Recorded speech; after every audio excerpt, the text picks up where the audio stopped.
Sir question मेरा एक है कि जैसे ना मोस्टली क्या होता है, एक मेरी एज में आके या एक जैसे 12th के बाद से बच्चों का क्या होता है, किसी का भी घर से जाना पड़ता है हॉस्टल्स में या बाहर या कहीं पे भी XYZ।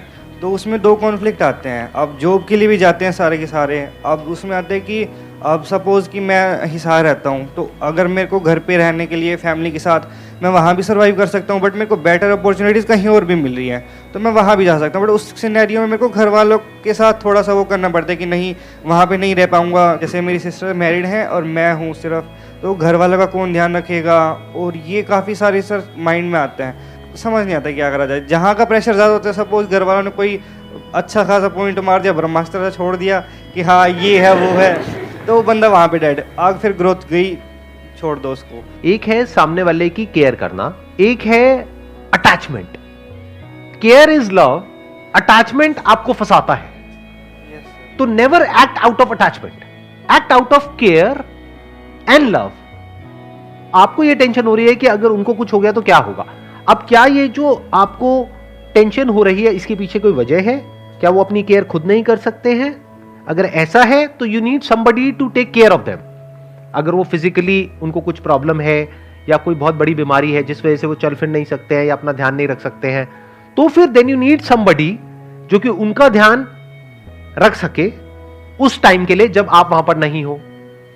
अब आप कहोगे कि उसमें पैसा लगेगा, तो आपको देखना है कि वहां पर जो उस इंसान को हायर करने में पैसा लगेगा, मानो उसको आपने सैलरी दी महीने की 8-10 हजार रुपए, तो क्या आप अपने लिए जो फ्यूचर देख रहे हो वो 8-10 हजार का देख रहे हो? If the answer is yes कि 8-10 हजार का ही देख रहे हो, फिर 8-10 हजार की उसको क्यों सैलरी दे रहे हो? फिर तो वहीं रहो। बट अगर अपने लिए फ्यूचर देख रहे हो 50,000 रुपए महीने का, 1 लाख रुपए महीने का, 5 लाख रुपए महीने का, तो अगर 10,000 रुपए महीने का देना भी पड़ गया अगले कुछ सालों तक कहीं से अरेंज करके, तो उसमें कोई बुराई नहीं है। वो एक तरह से एक विजन हो गई जिसके बेस पे आप एक इन्वेस्टमेंट कर रहे हो।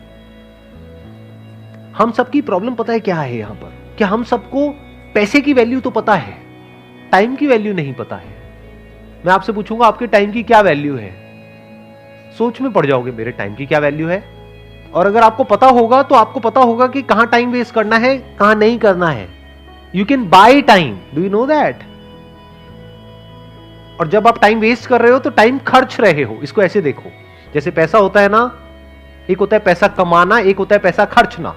तो यू कैन बाय टाइम। कैसे खरीदेंगे वो मैंने अभी आपको बताया कि पेरेंट्स की केयर करने के लिए जो आपसे बेटर उनकी केयर कर सकते हैं।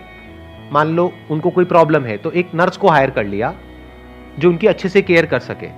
तो आपने क्या किया, अपने लिए टाइम खरीद लिया। कितने में? 10,000 रुपए महीने में। फ्यूचर में आपको इसके बेस पे क्या रिटर्न आने वाली है? 50,000 रुपए महीना।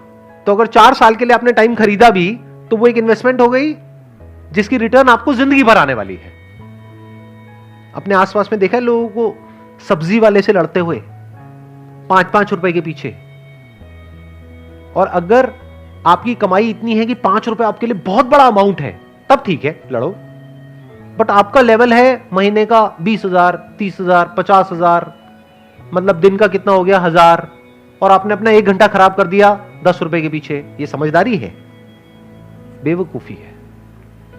इस टाइम को अगर कहीं और इन्वेस्ट करते, अपनी स्किल्स को अपग्रेड करने में, कुछ नया सीखने में, तो हो सकता है आपकी कमाई 10 या 15,000 रुपए महीने से बढ़ जाती है। You getting where I am coming from? आपको आंसर मिला आपके क्वेश्चन का?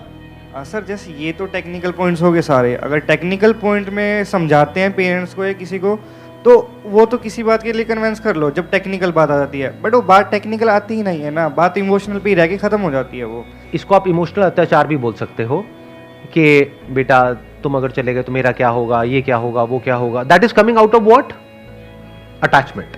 दे आर अटैच्ड टू यू, क्योंकि बचपन से आपको उन्होंने पाला है, पोसा है। ये पोसा क्या होता है मुझे नहीं पता, बहुत सुना है मैंने, पोसा है। पोषण, पालन पोषण। अच्छा, पोषण से आता है, पोषण से। हाँ, आपका पालन पोषण किया है। Okay okay, got it. तो अगर उनको आपसे जेन्युइनली प्यार होगा तो वो क्या कहेंगे कि ठीक है, तुम्हारे जाने के बाद में मुझे तुम्हारी याद आएगी, बुरा भी लगेगा, रोना भी आएगा, कोई बात नहीं, लेकिन तुम्हारे लिए बेटर है तो तुम जाओ।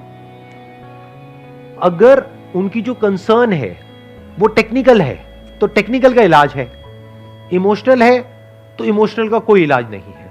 इमोशनल का एक इलाज है, आप भी इमोशनल हो जाओ या इमोशनल होने की एक्टिंग करो। रोना आता है आसान होता है, ग्लिसरीन लगाओ आंखों में, थोड़ी देर में मेरी जिंदगी बर्बाद हो जाएगी, मैं कुछ नहीं कर पाऊंगा, नहीं मैं आप ही की सेवा करूंगा। कहाँ है आपके चरण, मैं यही बस रोज रात को मैं पैर दबाऊंगा, दिन में भी दबाऊंगा। कहेंगे जा तू जा। ज्यादा ओवर एक्टिंग तो नहीं हो गई? थोड़ी सी हो गई, बुरी तो नहीं लगी? इमोशंस में आपके पेरेंट्स आपको जो भी कुछ कह रहे हैं उन बातों को ज्यादा सीरियसली नहीं लेना है। और मेरी ये बात सिर्फ आज के लिए रेलेवेंट नहीं है, जिंदगी भर के लिए रेलेवेंट है। अभी तो आपकी शादी नहीं हुई है, शादी होगी ना? Yes sir. तो जब शादी होगी और आपकी वाइफ घर पे आएगी, सास बहू की लड़ाई होगी, तो क्या होगा? वहां पे टेक्निकल बातें होंगी, वो तो सर होती नहीं है कभी। इमोशनल बातें होगी, रोना धोना, ये वो, उसने ये कर दिया, उसने वो कर दिया, वो उसकी साइड है, वो उसकी साइड है। तू किसकी साइड है? मां की साइड है या बीवी की साइड है? ये सब बातें थ्योरेटिकल नहीं है, हर घर की कहानी है। अभी आप लोगों को समझ नहीं आएगी क्योंकि अभी तक बचे हुए हो। जब फंसोगे तो ऐसा फंसोगे, समझ नहीं आएगा चारों तरफ से। मैं फंस के निकल चुका हूं, तभी तो यहां पर बैठ करके हंस रहा हूं आप लोगों के सामने। इन सब प्रॉब्लम्स के मैंने सॉल्यूशंस निकाल लिए हैं, समझ लिया है बारीकी से कि इमोशंस क्या होते हैं और प्रैक्टिकल होना क्या होता है। लाइफ में जितना हो सके प्रैक्टिकल रहो। हैविंग सेड दैट, इमोशंस कभी ना कभी आपके ऊपर हावी होंगे। ऐसा नहीं हो सकता कि आपके ऊपर इमोशंस हावी ना हो या उनके ऊपर ना हो, तो उसको खींचो मत। कभी गुस्सा आ गया, कभी थोड़ा बहुत इमोशनल हो गए, ज्यादा इमोशनल हो गए, रो लिए, वो रो लिए, कोई बात नहीं। इस तरह से जब लाइफ में आगे बढ़ोगे ना, अनबायस्ड होकर के, प्रैक्टिकल होकर के, कूल एंड काम तरीके से, तो सुखी रहने के चांसेस बहुत ज्यादा हैं। नहीं तो अगर इस इमोशनल अत्याचार की पकड़ में आप आ गए तो भाई साहब ऐसा फंसोगे, चारों तरफ से ऐसा फंसोगे, हम क्या बताएं आपको, आप कैसा फंसोगे। You got the answer? जो भी आपने क्वेश्चंस पूछे थे उसके आंसर्स मिल गए? जो नहीं भी पूछे थे उसके भी मिल गए? Yes sir. यही मेरी खास बात है।